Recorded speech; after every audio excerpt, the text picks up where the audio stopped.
So today's podcast is going to be in an intuitive flow, but it's going to be a great tap on the collective conscious because my guest actually gets to hear a lot of themes, what's going on in the collective and in our area, because she edits podcasts. So this is just going to be themed around what we are feeling, and a lot of people, her clients, my clients, have been going through and feeling. So we really hope it resonates with you. If you're noticing some of these same themes, you're not alone. Welcome to the Crystal Zinn podcast. I believe our bodies are a living map of the entire universe. All the answers reside within. Remember, you are sovereign, whole, and infinitely valuable. And the best gift we can give to the world is our own healing. Join me as we explore holistic tools, spiritual practices, and paradigms that are shifting the way people experience life, business, and relationships. I love to share education on the most recent medical research and cutting-edge technology on anatomy, neurology, trauma, development, and more to give us a foundation in understanding how to align, utilize, and upregulate our physical systems. Ultimately, this podcast is a witness and support to people on their journey of remembering, an inspiration for all of us to keep going, and a reminder that we are not alone. Welcome to the Crystal Zinn podcast. Today I have my friend Jessie with me today. Hi, Jessie. Hey, super excited to be here. Thank you. This is going to be really fun. Once again, we're sitting on the floor, which is my favorite way to connect because we just feel so comfortable. I know. It's a lot less like in front of a screen and just not professional, but I like this. We're really excited. We've had some really cool conversations, like I said, that have been in our hearts that we think you might be able to relate to. But first, we'll do what we always do, which is tune in. So if you haven't had a chance yet today, now's your chance wherever you are. If you're in a place where it's safe to do so, close your eyes. And then, like one of my teachers, Ram Dass, always says, get curious about what's going on in your body. What do you feel? What's coming up for you? How is your breath moving? Pay close attention.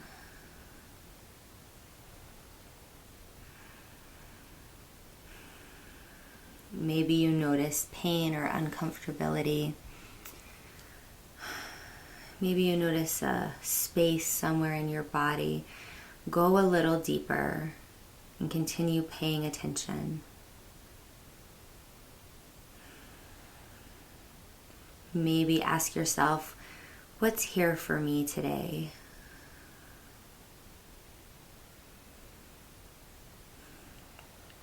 And notice how just in the observation, the vibration changes, things begin to soften.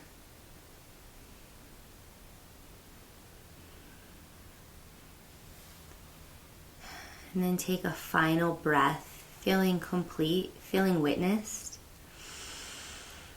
Inhale and exhale, and then come back, blinking your eyes open.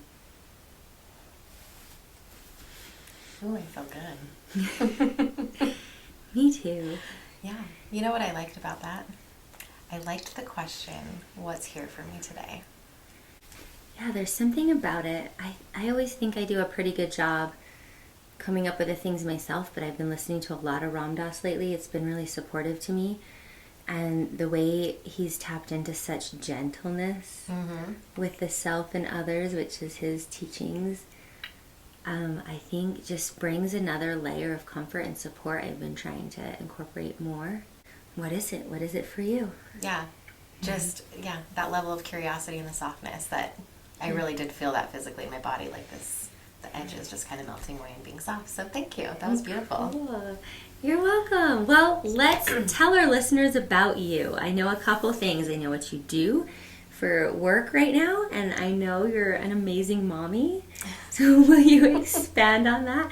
I think they're going to find it fun to hear what you do as well. Absolutely. Yes, I'm an amazing mom. Just kidding. But actually, I will own that. I will say that because I think it's important to lean in and own those titles and stuff. A lot of times, I'm going to go off on a little tangent before I even tell you about myself. But we second guess ourselves, or we're always questioning. And I think lean in. If you feel awesome as a mom today, like own it, lean in. So there's that. What I do for a job, as Crystal mentioned, I am a podcast editor, and I love it. I get to listen and help people's voices and messages get out into the world. And that is my absolute favorite thing, because most of the podcasters that I work with, when they've come to me, the first thing they've said is, I've had this on my heart for at least 2 or 3 years and I've been too scared to do anything. And so I love that I get to be that little piece that helps overcome that fear and get their message into the world, because they'll get that first review, or they'll get that message in their inbox or in their DMs on Instagram that says, I listened to this episode and either it, changed my life. That might sound extreme. Or I, implemented something you said, or even just made my day better today. We think we don't have things to say that can help people, and we do. And that is my favorite part of my job, is getting the people who have this message on their heart and these things that they want to say and getting their impact out into the world. So yeah, the technical part about it is fun, and like getting to learn new skills and hone those. That's been really exciting for me because I'm not a tech savvy person. So it's kind of hilarious that this is what my job is. That is kind of funny. It is. I do not know how to work my TV. Like, I don't know how to do the apps on it. My kids think it's hilarious. My husband will go out of town and I'm like, I didn't watch TV because I don't know how to do it. And he's like, what is, okay. So that's my job. I help impactful podcasts get out into the world. I edit weekly and help them with like their social media and their marketing and everything behind the scenes with podcasts. And then kind of accidentally found myself in that job. So that was not the plan. And we can get kind of more into that. But I had started my own podcast back in 2020, absolutely loved it, was self-taught on all the technology stuff, and then I had someone reach out to me once that needed some help and offered to help her with the production side of things, and the ball went rolling, and I found myself with a handful of clients and a new job. So wow. Yeah. That's incredible. And do you still get to put your material out into the world, or is it just like this when you get on people's podcasts? Yeah, no, I'm still putting my own stuff That's out. nice. Yeah, I did take a little bit of a break over the last summer, just as I was getting really overwhelmed with things. Something had to give, so my own kind of gave. And I'm back now. In fact, your episode is coming up on mine, so stay tuned. Yeah, because that is a huge part of what I love. I've always loved speaking. I've always loved being, either in front of a camera or on a stage or performing, or, when I grew up, I was like, Oprah, that's the job I want. Like, I want to be Oprah. So podcasting is perfect for me, and I absolutely love it. I love interviewing people and meeting new people, and being able to do that. And then the accidental job happened where I'm on the flip side of it and helping other people too. So it's been an interesting evolution. Wow.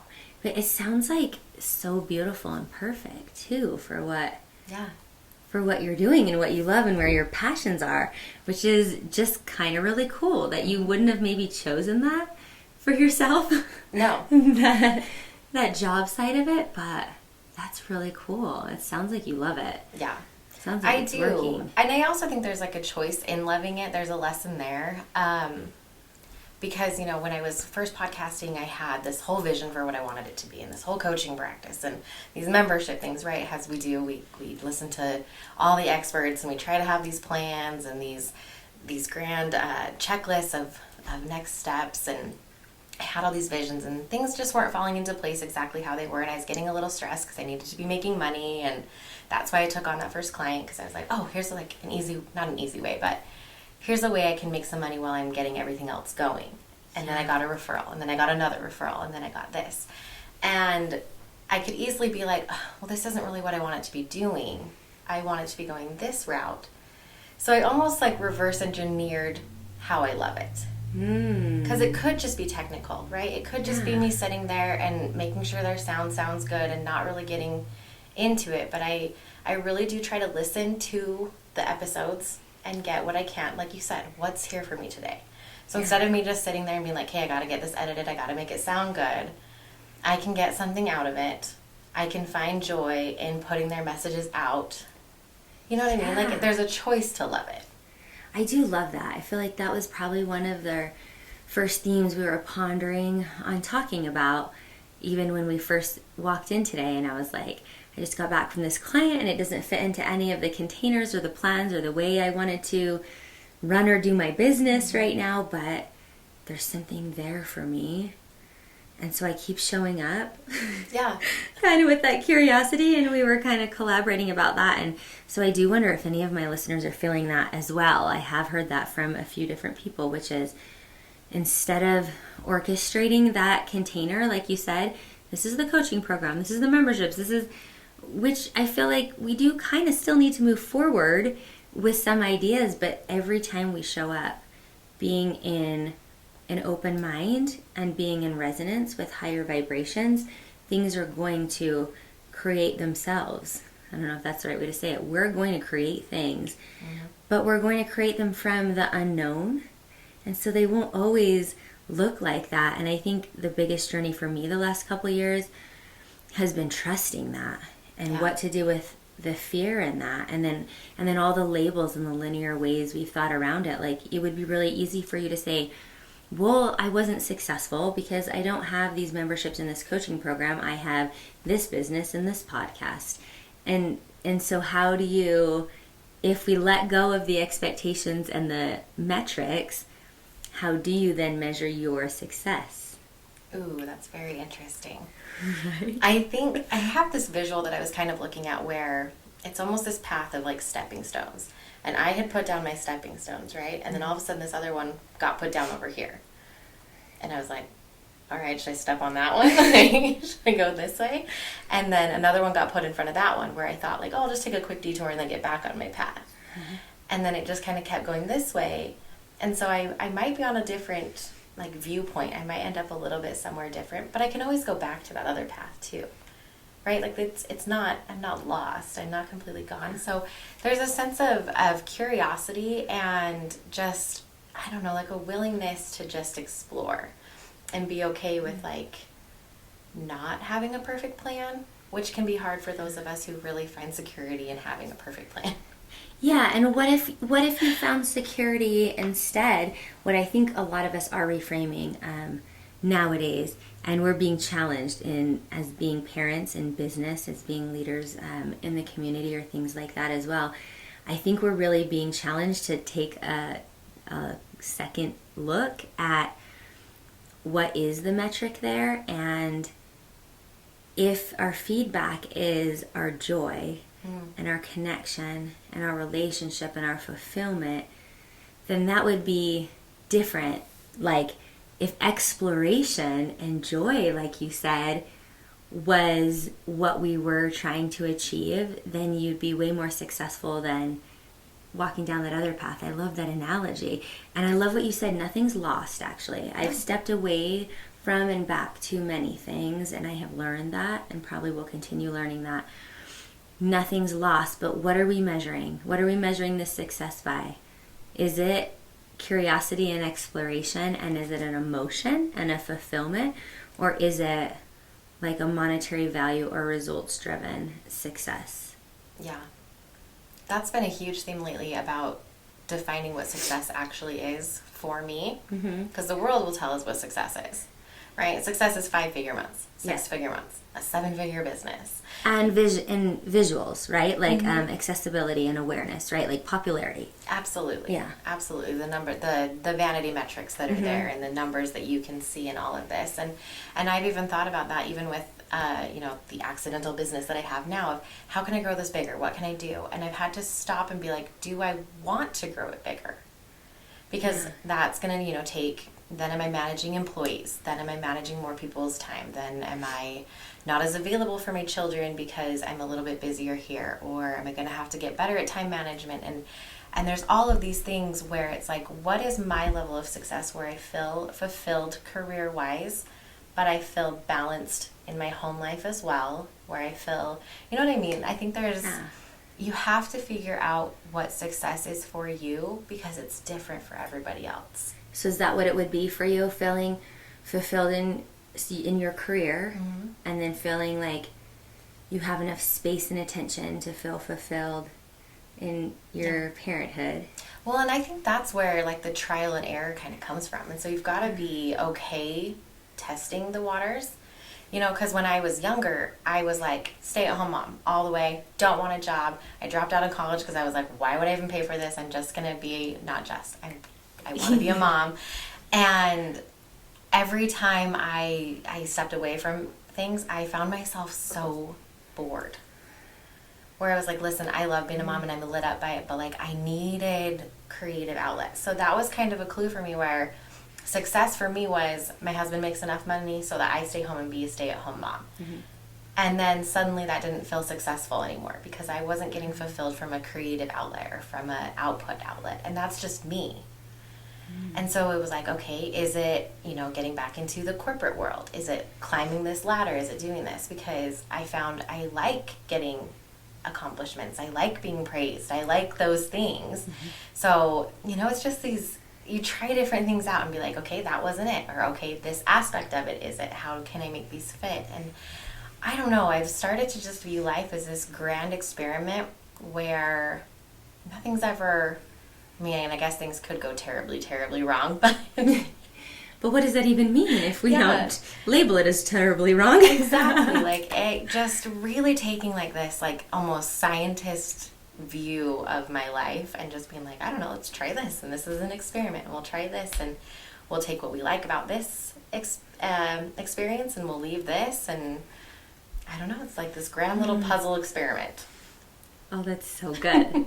That's so good. And even with your analogy earlier, I just picture you as like this little fairy child going through the woods, like exploring different paths, and there's no wrong answer, right? And we're just skipping along, collecting things and making potions and having a great time. If that was my reality, I would be just perfectly content. Same. No, but I love that idea of curiosity and exploration.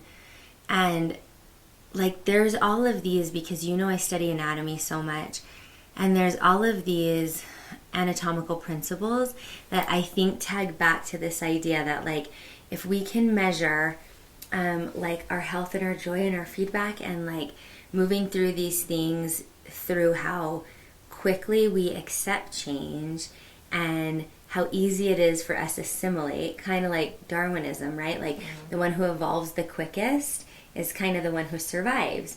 And so our ability, like they measure our heart health and heart rate variability, not how high or how low it can go, but how short the gap in between, like taking your heart rate up high and bringing it back down low, how short that gap can be. So basically recoverability, resilience,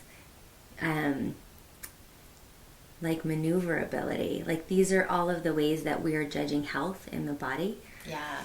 And so I kind of feel like your ability to pivot and feel excited and joy and curious and mostly just not have and like trying to get rid of the shame and the labeling and the metrics, all of that seems kind of like an evolution or a revolution, Yeah. Against, I think, the things that are what we're used to seeing, achieving these certain things and still feeling unfulfilled. Like how can we turn that on its head?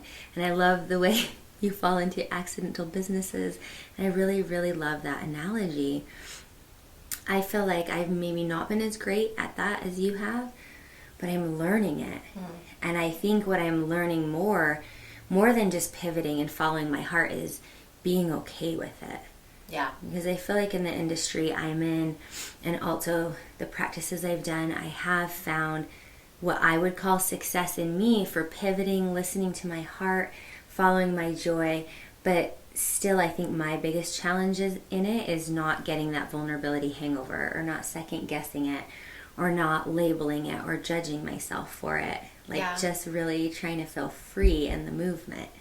But I like what you said about our hearts and that recoverability, because I think it's okay to have those vulnerability hangovers or to have like the really high and the really up and down. It's where you can get back to that baseline. My podcast is called the Positively You Podcast.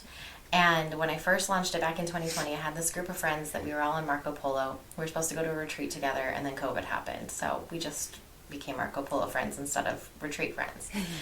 And there was one girl who was going through a lot in her life at the time. And when I was talking to her, I was like, hey, I want to launch this podcast. It's called this. I messing around with the name. And the positively word really triggered her, where it was like this toxic positive thing. She had a lot going on in her life. And it's really funny because I was a huge trigger and a huge mirror for her. And over the past 3 years, we've become very, very, very good friends. And when I didn't know that I was a trigger for her until like a year later when she told me. And there was an interesting thing to reflect on, because normally that would have sent me spiraling, because I want everyone to like me. And not that I want everyone to like me, but I know that my heart is pure and I don't want to ever hurt anybody. So if I've had that effect on anyway. Yeah, you want to be a good presence in their life, and you want the feedback to someone to say, your light helped me, not like your light or the way you were being triggered me or caused me. Yeah.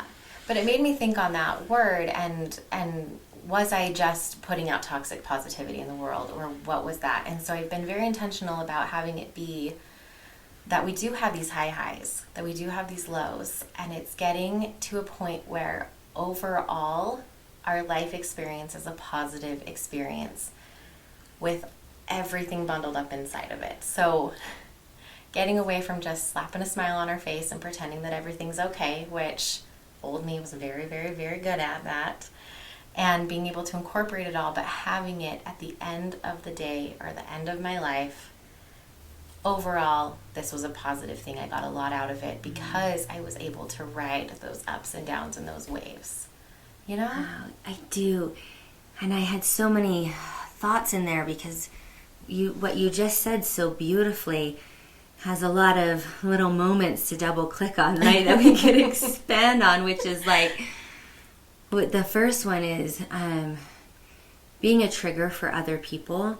I think is a beautiful, beautiful gift nowadays, because it is one of the symptoms and unraveling of the toxic positivity culture, right? Because we're also putting that on ourselves. Like, I have to always be the person in your life and her life and his life that is like, the savior, the light, the positive influence, the good thing that happened to them. And that in and of itself is a really toxic expectation for us to put on ourselves. Absolutely. Especially for us women. If you just need permission to not be that person in someone's life, right? Like, if Judy needs to not like you this week, or Sarah is triggered by you, or your product is not for Henry, like, let's just let that be okay today. Absolutely. I saw a meme once that I really resonated with that said, I'm okay being the villain in someone else's story. And like, old me would have been like, no, I'm the princess in everyone's story, right? I'm the happy little, and I was like, no, it's okay. If I'm their villain and they need a villain, great, I guess. I mean, I'm still mildly triggered by memes like that, but I'm trying to learn the lesson. Yeah. Which is not even the villain, but the truth is, someone had said to me not too long ago, look, if you are consciously, it was one of my energetic teachers, but if you're consciously blocking the negative flow of the universe, just so you know, if you're trying to jump in the way of that train for anybody, you are blocking the universe's flow. I just want you to see it as an energetic principle, she said. So you trying to help people and relieve them of experiencing their own consequences, or trying to make yourself a certain way that's different than your authentic resonance so that it's more comfortable for other people, is blocking the flow of the universe. And you're labeling that negative, right? Because you don't do that when you think it's good, but when you think it's bad. So what she said is, because there is no good or bad for the flow, really, you've got to stop labeling it, because then you are unconsciously blocking the flow of the good as well in your mind. So she was like, if you're just saying, I'm over here because I know better and I'm blocking it and I don't want this person to be uncomfortable, you're blocking the abundance, the relationships that could be happening, the things that are in resonance with you. So you've got to figure out how to get out of the way of all of it. Yeah. And so that's a deeper explanation of that meme, but it's very difficult, and I don't think we're alone in that. I think not only do other people feel it, but we have been taught it. We've been actively taught it, right? To how can you make space for other people, not in a healthy way, but in a way that makes you shrink or makes you conform. Or they're the most important lessons in my life have been from people who either weren't conscious enough to accommodate me or were consciously making me uncomfortable. Right? And that's how I continue to grow and learn. And so thank you so much. Probably they're not listening to this podcast, but if they are, thank you. You probably know you are. Just kidding. But if I can't be that for someone, if you can't be that for someone, it's just such an interesting, energetic lesson for Jessie to change herself and call her podcast a different name based, even though it's not in resonance with your belief system because it's triggering Karen. Mm-hmm. That's just such an interesting bypass. And are we willing to accept, can we feel so much uncomfortability and pain in our body and hold space for being the villain in each other's stories sometimes? And maybe it doesn't even have to be a villain, but maybe it just has to be I have to authentically be me. I have to be my essence. I wish we were in some other 5D reality where, that was acceptable and everyone was ready for that and it was all beautiful and love and light. But the reality of what we live in is we need the contrast. So if we're not willing to be the contrast, we're really spiritually bypassing, right? Absolutely. We do need that contrast. And it's funny because we were talking about there's themes that pop up in all of the different podcasts I'll edit. And this was one from last week. She was talking with someone about putting yourself out there on social media and the different views and inputs and all the opinions you'll get. And she was saying, she's the same thing. Someone who really likes I'm a nice person. I want people to like me. And the quote, you can be the ripest, juiciest peach, and there's still someone who's not going to like peaches. And so it's fine, but we do need that. Like, we need all of the different things, and we have to have people that either trigger us or we trigger them, or we're a mirror, or there's something that happens. I mean, like you were saying, that's where our greatest lessons are learned, is if we can tune in and be like, okay, this person either like makes me feel uncomfortable or makes me feel insecure or less, whatever thing comes up, like immediately we just want to shut that down and shut that person down, or hate them or whatever.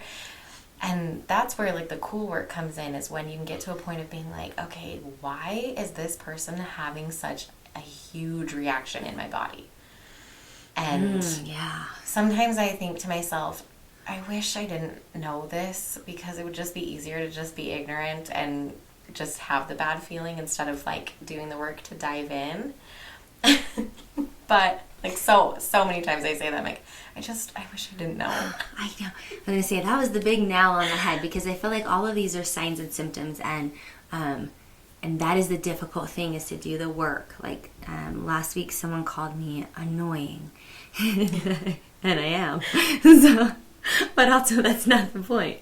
The point was, like, I want to get to a place where I'm so neutral that I'm like, well, we're just not in resonance anymore. There's no labeling about it. No, you're not better than me, and vice versa. We're just not. Yeah. You're singing A and I'm singing C, and so let's just, we're not harmonizing right now. That's okay. Yeah. And ultimately, I went back and I was like, what would be a really fun practice is to continue consciously choosing into, what's the thing that's annoying me the most right now? Like, what am I so upset at? Like, if you were like, Crystal, what just bothers you when you see it? Because that's for them, right? That's their work. Whatever it is that's annoying about me is their work, and not in a bypassing way. I will continue to evolve myself, but also, where is that lesson for me? And I drove in the car for a while, and I was like, if someone asked me what's bugging you so bad right now, I'd be like, oh, this bothers me so much. It bothers me when people don't follow through with their commitments. It bothers me when, what was another one that came up? I wasn't feeling too bothered that day, but the commitment one really came up. And it really bothers me when people don't just relax and have faith. Like when they're really uptight, or they're trying to like pre-plan things, or like get up in my face, or like And so I took those two things and I was like, I tried to turn them around, like in Byron Katie's The Work, and I tried to be like, so this commitment thing is really bothering you. Why?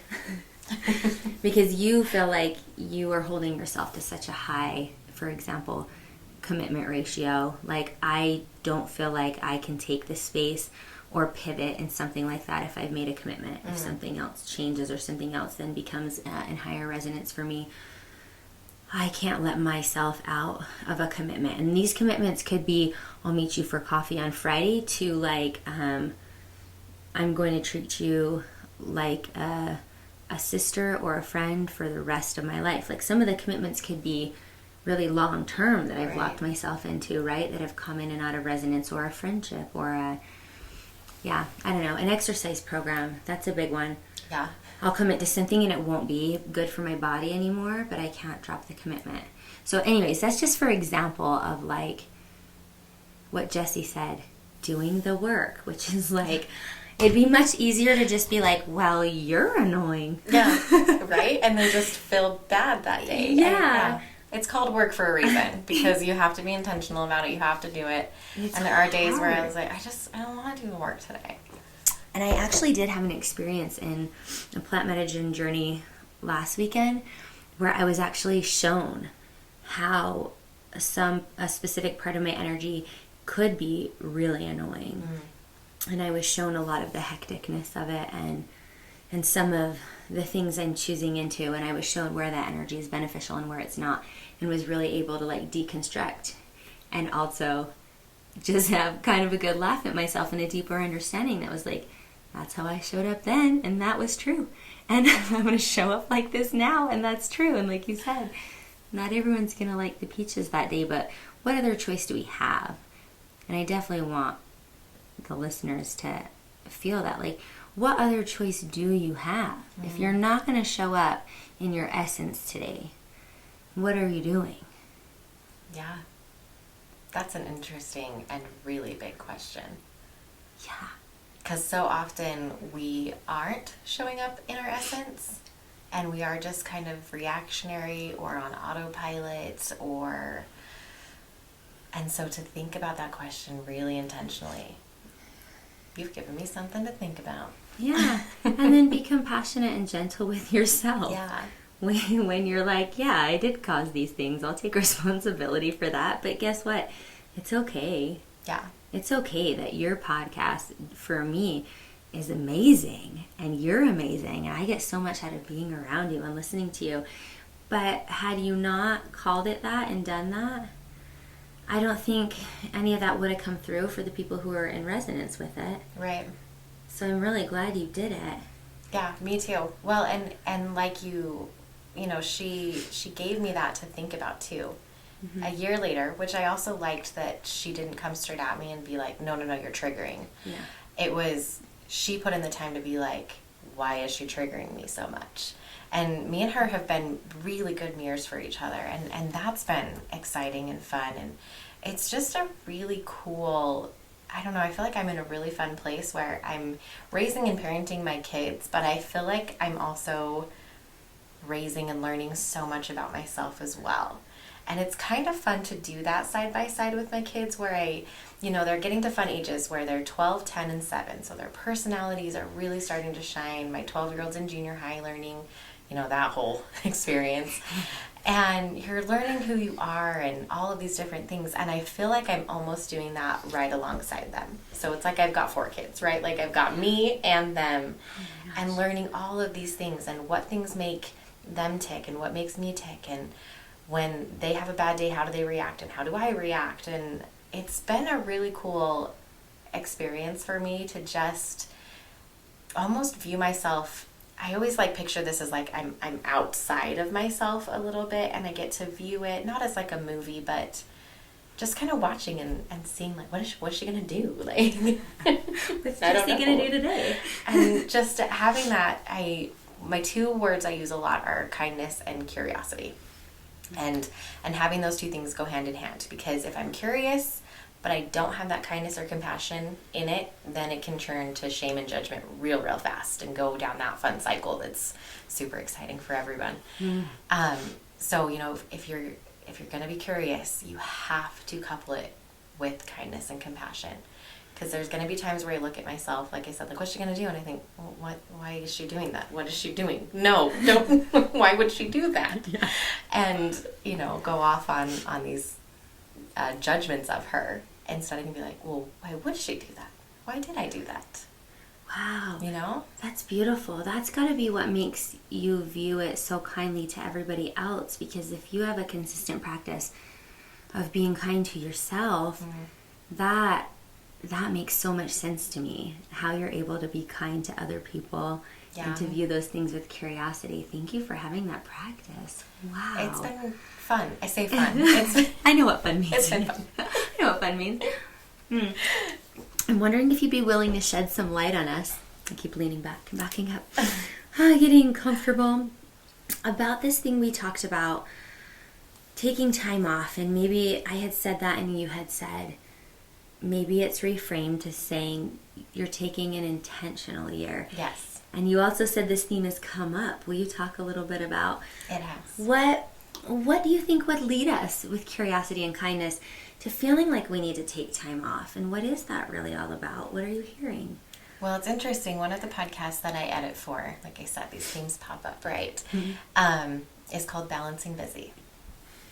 And her big story is being able to do it all, right? We can have and is her thing. And she didn't believe that when she was a young mom going in full in on entrepreneurship and found herself face down at the zoo and then woke up in an ambulance because she was just running herself ragged because she didn't know how to say no.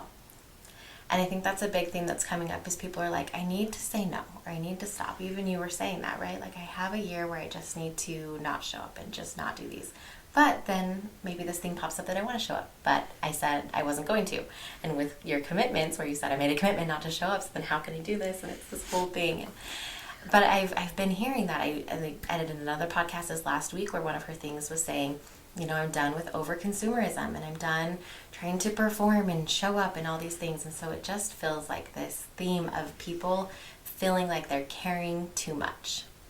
And we need to drop and let some things go. And it can feel hard or scary to do that. And so, I don't know, when me and you were talking and you said, I want to not show up and I want to let go and I want to say no, but I also want to say yes. So I think it's more of, I'm going to take the time to be very intentional. If it's a no, it's a no. If it's a yes, lean in and know why it's a yes. And taking a little bit more time to make those decisions. I'm a quick, we have our texts that come right there. And so if someone asks me a question, technically I can answer right then. I have my phone right here. They're expecting a response. I think it's okay to say, that sounds amazing. Can I think on it? Right? We think we're expected to just knee-jerk reaction at so many things. And I think if we can stop that knee-jerk reaction and really lean in and be like, is this something, you listen to yourself, right? Is this a yes? Is this a no? Is this... And then also giving ourselves the grace to, I hate saying back out, but sometimes it does. Sometimes it shifts. I'm the worst person at over-committing to things. I'm like, it sounds amazing. And then the time comes, I'm like, but I'm in my sweatpants and I don't want to leave my house. Is there a way out? Yeah. But I think even in that, if you're feeling it, owning that and saying, okay, do I really need the out or do I need to honor this commitment? And leaning in and giving ourselves the grace. And then understanding too, because I hate getting canceled on as well, but giving them that grace to be like, did they really need to cancel on me? Or are they just a flake? Or are they just... Yeah. The most interesting thing, I'm glad you said that, and it's so helpful to hear what you've been hearing and the way you say it is very permissive. And it feels good to the nervous system, right? But even in how this podcast came together, I think you're exemplifying that so beautifully, and I'm continuing to practice it. When something did come up last week when we were supposed to meet, that I find that what happened to us happens almost 100%, probably 100% of the time when I'm honoring the feeling behind it. And maybe we just all need to hear this and learn to trust it more and just learn to be okay with it. Because when something came up and I had presented a different option, you had said, actually, something came up for me too. And so this was the moment that was better. Mm-hmm. And if neither of us were willing to do that or just kind of gently and kindly own that, it wouldn't have been as good. Absolutely. We both would have just been like, I have a commitment, I got to get down there, forced it. We would have felt, all of these different things. So I think the component there is vulnerability, right? Because sometimes I might, maybe need to cancel or maybe need to do something or drop something, but I don't want to hurt their feelings or I don't want to do something. Mm-hmm. Instead, I can say, listen, this week I have been pushed to max capacity and I cannot handle anymore. I hope you understand, right? Like, being open instead of just being like, sorry, I have to cancel, no explanation. And not that we have to over-explain, because I struggle with that as well, being a recovering people pleaser. Mm-hmm. But I think there's a difference between like over-explaining and justifying versus being honest and vulnerable. Yeah, that's what I was going to say. Is there a difference? Maybe give us an example. So, because I've been practicing this as well, and it feels really good to be honest and vulnerable. It feels really good for me to say, I really wish I could lend you that money right now. Or actually, I really do wish I could be there. I love watching you play volleyball. It's like one of my favorite things. And today just got jammed up. I'm so tired. I'm feeling sick and I have to put the kids in the bath and get these things done. And I really know that I need to stay home. So I apologize for that. As opposed to give us an example of canceling on our podcast and over-explaining. Because we all do it, right? Yes, we all do it. I'm even just trying to come up with, your excuse might not sound better, so you try to buffer your excuse to make it bigger than it is, right? Yeah. Because it could just be, listen, my mental capacity is gone. And technically, do I have the 20 minutes to show up here or 50 or whatever it's going to be? I mean, yeah, I could. And so then sometimes it's like, oh, well, I had to run the kids here and here and do all that and make myself sound busier so that my excuse is justified versus just being like, I'm not going to be able to show up in my best energy for you and I want to. So can we change this? Because I want to give you 100% and not the 10 that's left over. Oh, I love that. I love that contrast because I can hear it. I can hear it in myself, and now I can hear it, and I thought that'd be helpful for the listeners because it's helpful for me.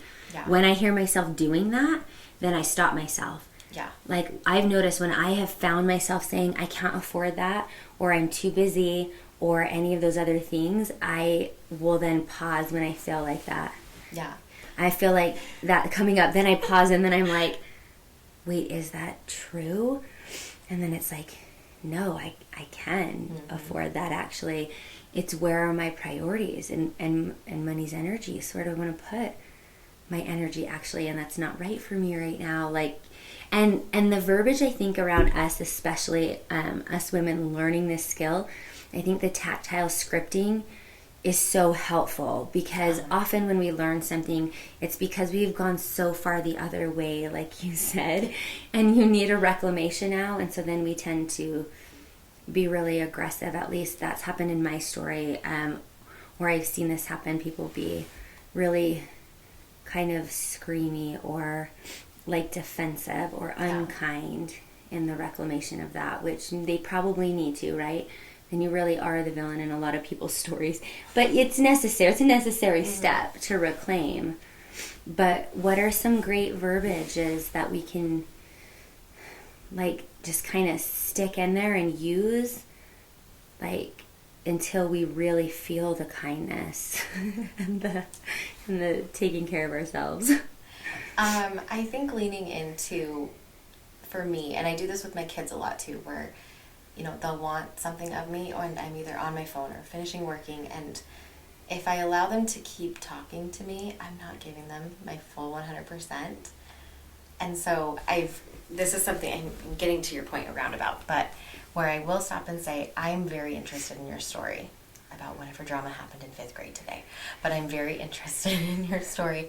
and I can't listen to you right now. Can you hold for a second and do this? So the same thing with these other commitments of honoring like how important that commitment or that interaction actually is, so that they understand that it is important, that they are seen as well. Because I think that's a lot of what it comes down to is people, we want to be seen, we want to be heard, we want to be valued. And when those, we're going back to commitments, when those are broken, we maybe don't feel that, right? And even when I say I'm too busy, then it's me. My time, my stress, my stuff is more important than you and what I told you I would do. So if we can see and value that other person as well, then it's not just me. It's an us thing. And it's a, like I said, it's not going to be the 100% that we need. The same thing with me and you having to reschedule this, where before you even said anything to me, I was like, oh man, how am I going to make that work? And if I had just said it, it was about me. Instead of, hey, we could do a Zoom or we could do this. And we both knew that the better energy was getting to a point where we could be in person and do this. So valuing both sides of that and not having it just be where you are, helping that person feel that you validate them. Oh, I love that. Oh, that's so helpful. Yeah. And ultimately, it's so true. Like, I feel like it's true, and just the lack of tools or uncomfortability in using it causes the misunderstanding and blockage. Because the truth is, I really would love to support you, right? I'm thinking of someone, or I really would love to be there, or your story is so important to me. And a lot of the excuses and the busyness is because I feel bad and I feel guilty. Yeah. And I feel fear about your reaction that I can't be everything and do everything right now. And think of all of those feelings that you just said. I feel bad, I feel guilty, I feel like fearful. Like, yeah. That's all awful energy that we're putting into ourselves, when it doesn't have to be that. Yeah. So it's right back, circled completely back to, do you have practices in your life, and can you get to a place where you're willing to share your vulnerability and honesty? Because that breeds connection, and the other doesn't. And we were talking about fear earlier. I want to touch on fear. Let's go. What were we saying about fear? What are your thoughts? Well, we brought up fear in that, and I think most people can probably resonate with this. Fear feels like something we should run from, right? Fear is that signal, at least I was taught this growing up. Fear is that little signal, alert, alarm going off that bad, scary, run away, get out of here. This is your signal. And if you ignore it, bad things are going to happen to you. And now that can still probably ring true, but shifting into fear is still a signal, but I think it's a signal rather than a knee-jerk reaction to run. It's a signal to, I'm going to use that word again, get curious. Yeah, I love it though. I don't think there's anything better yet. Yeah. If we can, we're talking about, trying a new business venture or doing something and it's, but I'm afraid. It doesn't necessarily mean it's the wrong move, right? Because when we're making decisions, we think about that. Do we feel peaceful or do we feel fearful? And if we feel good about it, then we move forward with the decision. If we don't, we think on it some more, or we make a different decision, or we do that.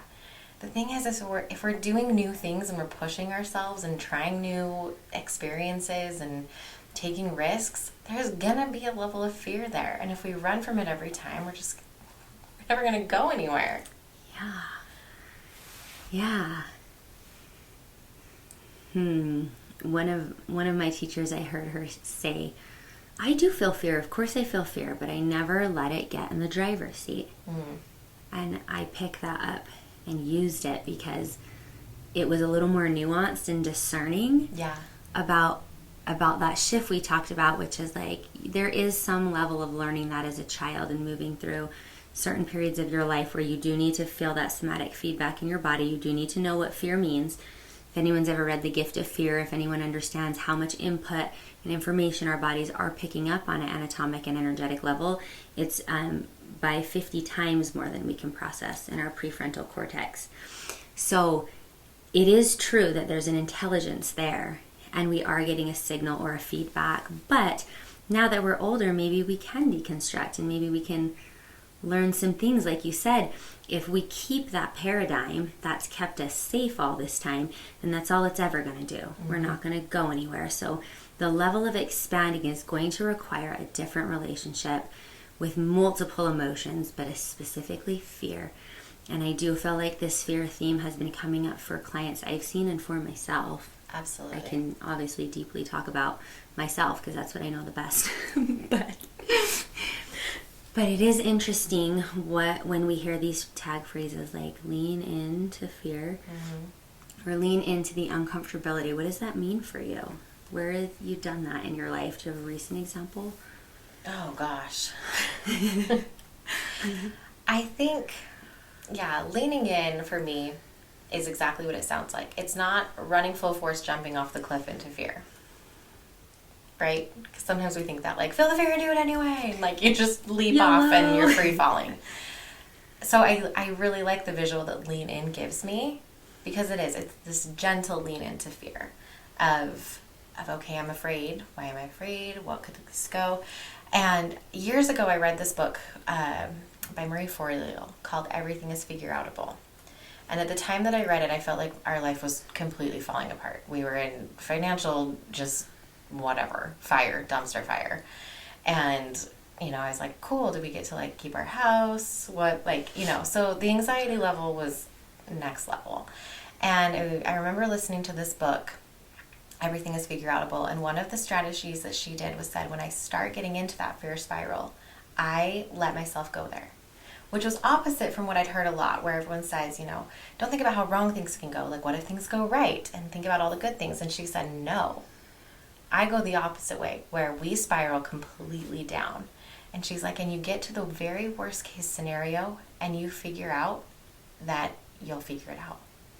So I was like, okay, great. Like, let's follow this down. Okay, we lose everything. We lose our house. I'm like, well, we've got family. Like, they're not really going to let my kids live on the street. Like, we're not going to become heroin addicts, and we're not going to, and like, is it ideal? Absolutely not. Do I want to lose my house? Do I want to file for bankruptcy? Do I want to live with my in-laws? No.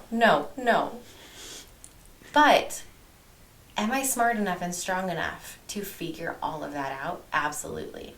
And it was interesting, by allowing myself to go down the fear spiral, I came out feeling incredibly confident that it wouldn't get to that point, and that I had everything within me to be able to make whatever I wanted to work.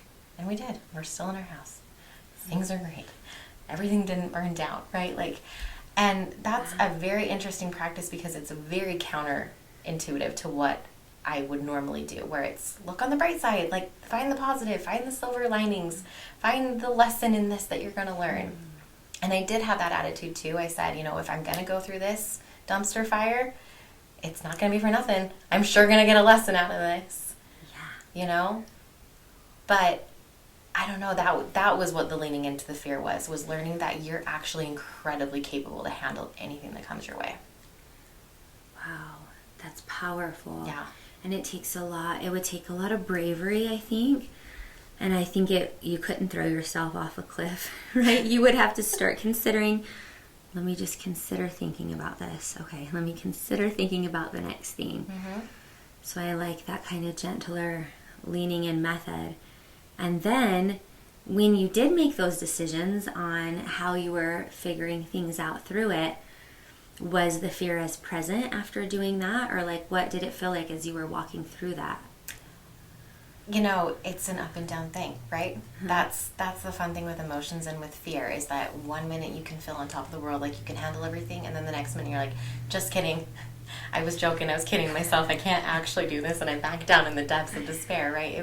It's an up and down thing, but that's life, is figuring it out. We've talked about this. It's that ability, like your heart, to be able to go from a high heart rate to a low heart rate and find that balance and that recovery. Mm-hmm. Is that giving yourself that belief and that grace. And sometimes it's okay to crumble and to fall and to feel there. And I think that's where having intentional practices come in, and having a good circle around you, and having people that you can be vulnerable with.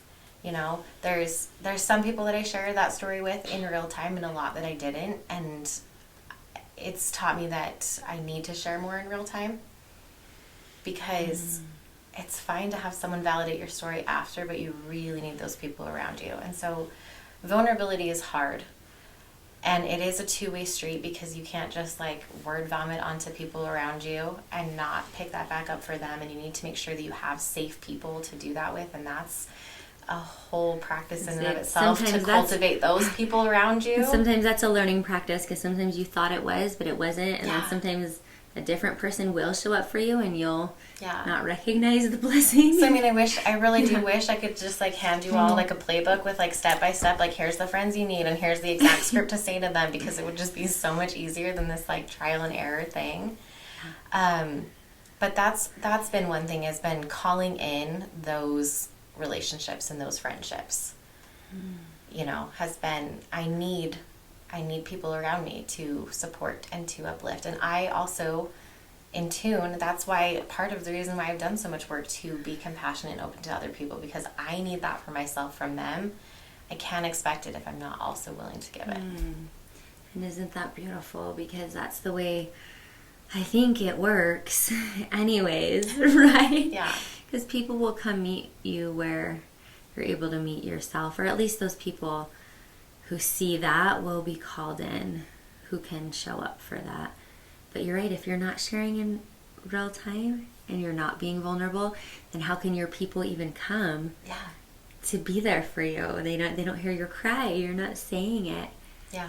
And maybe that does bring it full circle, because even in like the person you were listening to showing up on social media, or is showing up as your authentic self or in your essence. My friend gave me that word last night and I loved it. Both things will happen. Things will crumble and fall away, and you'll feel that. And the new things will come in that are in resonance with you, and you'll feel that. Yeah. And so maybe there is no playbook, except for the more you are okay, the more I am, the more we are okay with showing up in our authenticity and feeling, and the more confident we are in our ability and strength to feel and survive it, Yes. the more gracefully we will move through it. Absolutely. And you know, along those lines of being your authentic self and being open and vulnerable, I said this at the beginning when you said you're an amazing mom, and I said I am. It's vulnerability, we think a lot of times, is showing our heart and showing our shadow and those things, and it absolutely is. It's also being vulnerable in where you're thriving, which is a lot harder actually than where you're struggling. You know, it's hard to be like, yeah, I'm actually killing it right now and I feel really good and I am thriving here, and that is a hard place to be vulnerable and authentic. But like we've said, there has to be that circle and that balance in everything. And so being open there, and so having not only that support group and those friends around you where you can crumble and fall and be open, but to also share where you're awesome and killing it, and supporting them in that too, and pulling those out. I said it before, people want to be seen, they want to be valued. We are the same, and we can't see and value each other and ourselves if we're not putting the good out as well. So that's a part of vulnerability that we don't talk about a lot, is being vulnerable in the good, not just the bad. Oh, I'm so glad you said that. That feels much bigger. Right? Yeah. It's so much more fun. And it is fun. And it is fun when you can be around some of those people who, like, you do something, they're like, I see you for that. You're killing it. But you know they can do that because they've done it for themselves. Yeah. And it's such a beautiful internal, very private practice. And we're talking about a lot of the symptoms and the things on the other side. But really, I know that there's depths and so much more privacy and solace and connection with the divine. You know, it's like the tip of the iceberg, right? And for us to be able to sit here and for you to be able to talk about these concepts and do these things and just share a tiny bit of the tip of the iceberg, it's you know, how much have you spent down in this to be able to accomplish that, right? Yeah. And it's okay to do that. And I wonder if that's why we're all feeling some time off, in air quotes, which I like better, the intentional year. But it is carrying too many things and setting them down, because that's all noise and chaos and feedback where you can't get quiet and you can't do that part of it. Right? You can't do that. I don't have the right word for it, but just the stuff that you don't see, it just needs to be, it's like the roots of the tree. It just needs to be so much bigger than what you're seeing above ground. And when that becomes kind of out of balance and you've grown a little bit, then I think, at least for me, I do need to go down and balance that. Absolutely. Absolutely. And what a perfect time of year for us to be able to do that is everything is, I feel like I have PTSD from last winter, so I'm like really trying to gear up to go into this one. But it's, being more intentional about, okay, we're slowing down and we are going to dig down and do those roots. And I love looking at nature this time of year and seeing like there is so much going on underground that like we have no idea, we don't see it. But then spring comes and my tulips pop up and these other things, and I'm like, oh, you've been busy under there. Like it hasn't just been dead, because we think that sometimes, like, fall is beautiful and the leaves fall off and then everything's just dead. It's like it's cold and dead and we hate it. But there's actually been a lot going on in order for it to be beautiful in the spring. And I think that that's kind of what that slowing down is we are slowing down, but it's not stopping. We're not just falling asleep and snoring and hibernating like a bear or whatever. There's actually a lot of work in the slowing down. So if you think about it like that too, because I think we feel guilty slowing down sometimes because we're so used to being productive and busy, and we have to have something to show for it. And you'll have something to show for it. It's going to go real unnoticed for a while because you're just a tulip bulb under the ground. I like what you said. Yeah, it isn't dormant. It is still busy. Okay, what are 2 things you're going to do then this winter to regenerate?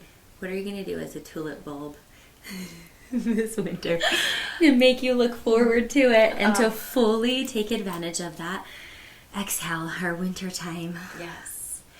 So finding stuff that I love in the winter, which the list is short, I'll be honest. I'm not a winter sports girl, so I wish I was. One thing I did last year that I really enjoyed was hot and cold contrast, and I can do that very well in the winter because it's so cold.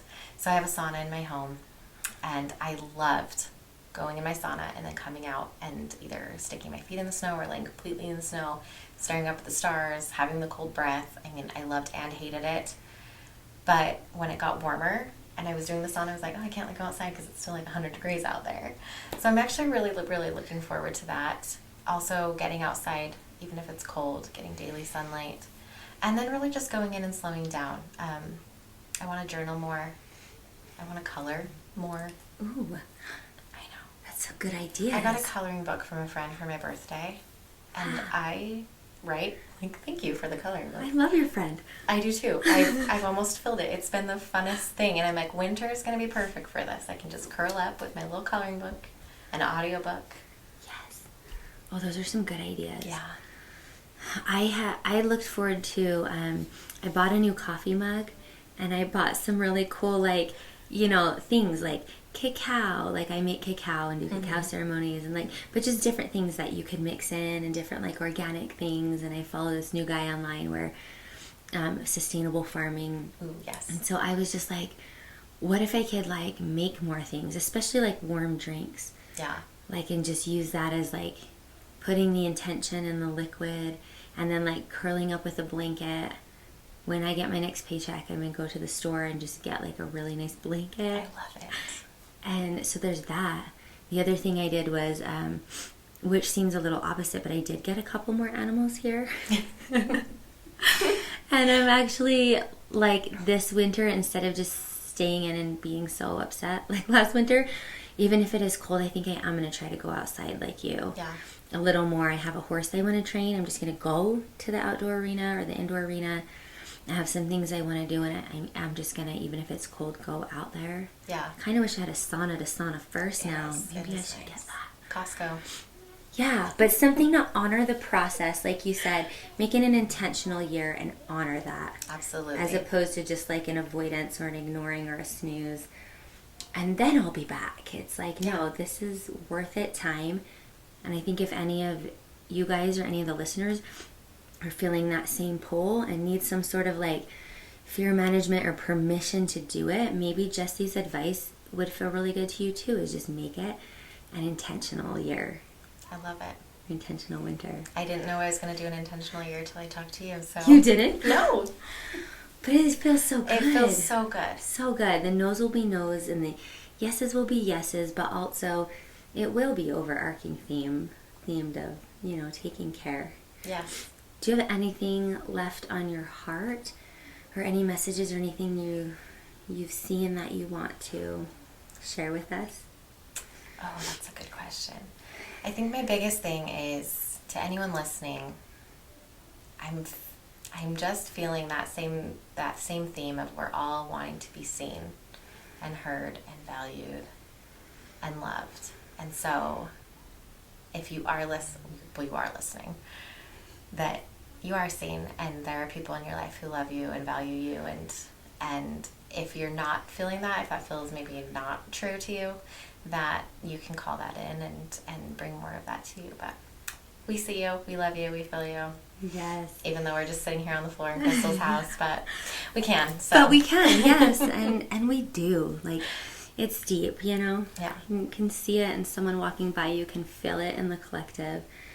And just know that when women especially go deep in their hearts, we are together, we are connected. Ram Dass says, you shouldn't feel lonely because you can never be alone. Comforting and terrifying at the same time. Yes, he's just like, there's no need to feel greed because you have everything. There's no need to feel loneliness because you can't ever be alone. Like, yeah. Like, we're all here. We're all connected. But I love that. I love your words. I love how gently you speak and how clearly, and sharing your gift and your time with us. Oh, thank you. Where can people follow you and get a hold of you and get podcasts edited by you? I'm most active on Instagram, so you can find me there. It's positively.jessie, Jessie. That's kind of my home base. I've got a website as well, jessielarson.com. Jessie has lots of just amazing content, beautiful things she's putting out. And you'll see soon, we have I was on her podcast, so look for that. Absolutely. Any events coming up or anything like that you're doing? Oh, I'm teaching a human design thing this weekend that I'm very excited about. And use your gifts. Yes. The best readings like that is with someone like you, where you have other spiritual gifts you're like tapping into, right? Yeah, so it'll be fun. It's a fun little retreat someone's putting on, and I get to be a part of that. So that's what's coming up. Cool. But 2024, we're planning ahead. I've got lots of fun ideas, just, trying to be intentional about it. I love it. Well, thank you so much. Have a great rest of your day. Thanks for joining us. Satnam. Thank you for listening. Connect with me on Instagram at Crystal Zinn Yoga. Subscribe on my website at crystalzinnyoga.com to receive tools and practices for your holistic journey, and to be the first to know about offerings, workshops, trainings, and retreats. We live in powerful times that require courage, bravery, compassion, authenticity, community, and grounding. You're not alone. Check out my free content, classes, and meditations on YouTube under Crystal Zinn Yoga, and have a beautiful day. Satnam.